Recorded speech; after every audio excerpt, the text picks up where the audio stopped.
Alors, sans prendre le temps, nous allons progresser.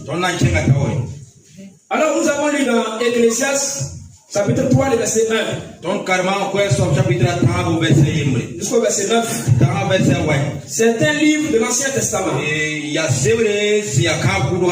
Alors, qu'est-ce que les passages nous disent? Les passages nous parlent du temps. Nous allons parler du temps ce matin. Alléluia. Qu'est-ce que c'est que le temps? Le temps, c'est une durée. C'est la durée d'une chose que Dieu a établie. C'est un temps que Dieu a fixé dans ce monde. C'est un temps limité que Dieu a établi dans la vie. Et personne ne peut s'opposer à ce moment-là. Personne ne peut refuser et résister ce temps que Dieu a fixé. Voilà pourquoi la parole de Dieu nous rappelle en disant que chaque chose a son temps. Chaque chose a son temps. Alors, il existe plusieurs choses dans ce monde. Je vais vous donner le thème. Exerçons l'œuvre de Dieu pendant que nous avons le temps. Faisons l'œuvre de Dieu. Prêchons la parole de Dieu. Annonçons l'évangile. Entrons dans la chorale. Dans la chorale de la jeunesse. Dans la chorale des mamans. Tout ce que nous pouvons faire dans l'église. Pour le Seigneur. Faisons-le. Faisons-la. Pendant que nous avons le temps. Parce que la parole de Dieu dit, il y a un temps pour toutes choses. Alors ce matin, si nous sommes en vie, si nous vivons ce matin, si nous pouvons respirer ce matin, c'est le temps que nous pouvons nous lever. C'est le moment que nous pouvons nous lever pour annoncer l'évangile. C'est le temps que nous pouvons nous lever pour chanter la chorale, pour louer le Seigneur. Si nous avons la vie ce matin, c'est le moment de nous lever pour prier. C'est le moment de nous lever pour aimer les autres. Alléluia. Amen. Tout le monde soit appelé pour exercer l'œuvre de Dieu. Faire l'œuvre de Dieu. Bien-aimé dans le Seigneur. Ce matin, mon thème dit exerçons l'œuvre de Dieu. Faisons l'œuvre de Dieu. Pendant que nous avons encore le temps. Parce qu'il y a un temps qui viendra. Si tu veux, si tu veux pas, il y a un temps qui arrive. Et quand ce temps va arriver, tu ne peux pas s'opposer. Tu ne peux pas négocier. Tu ne peux pas dire non.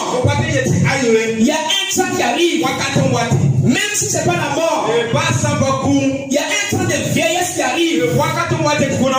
Alors si nous sommes jeunes aujourd'hui, tout ce que nous pouvons faire pour faire prospérer l'œuvre de Dieu, c'est le moment. C'est le temps aujourd'hui. Ne dis pas que dimanche prochain. Ne dis pas que demain. Parce que tu ne sais pas qu'est-ce qui va arriver dans les secondes qui suivent, dans les minutes qui suivent, les jeunes qui suivent. D'ici le soir, moi je fous. Nous ne savons pas qu'est-ce qui peut arriver. D'ici le soir, il y a des gens qui peuvent pleurer. Il y a des gens qui peuvent entrer dans la tristesse. Voilà pourquoi nous, en tant qu'enfants de Dieu, les enfants de Dieu que nous sommes, la parole de Dieu nous exhorte en disant que chaque chose a son temps.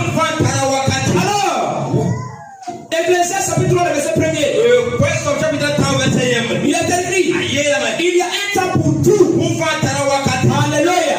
Aujourd'hui, nous avons tout peut-être. Peut-être nous avons l'argent. Peut-être nous avons des téléphones. Peut-être nous avons des champs.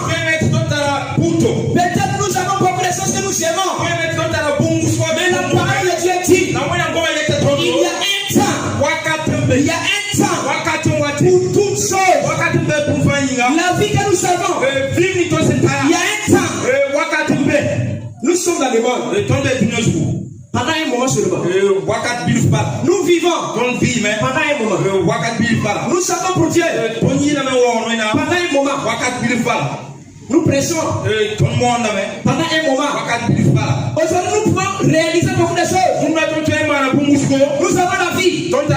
Nous pouvons prendre des décisions.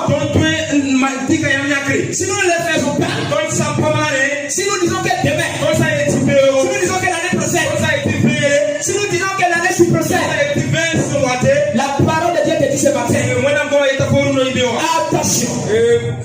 Attention, attention, attention, attention, parce que tu ne sais pas qu'est-ce qui va arriver d'ici le soir, d'ici les secondes qui vont suivre. Alléluia. Frère de sœur, ne dis pas que je suis enfant, ne dis pas que je vais vieillir. On ne sait jamais. Dieu a fixé du temps. Si tu prends ta jeunesse en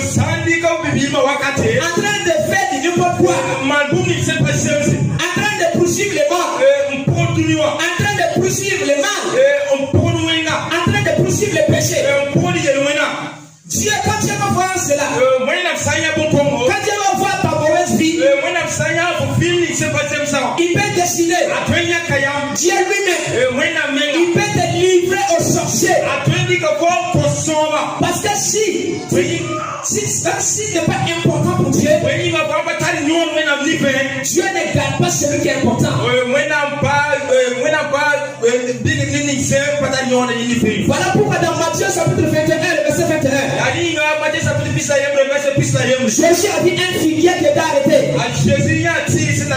Mais le figuier avait des feuilles, mais il n'avait pas de fruits.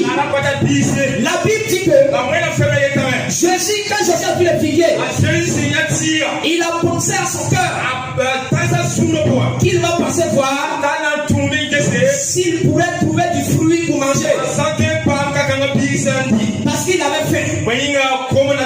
Quand Jésus est arrivé, il a trouvé qu'il y avait des feuilles. Le figuier avait des feuilles. Malheureusement, il n'y avait pas de fruits.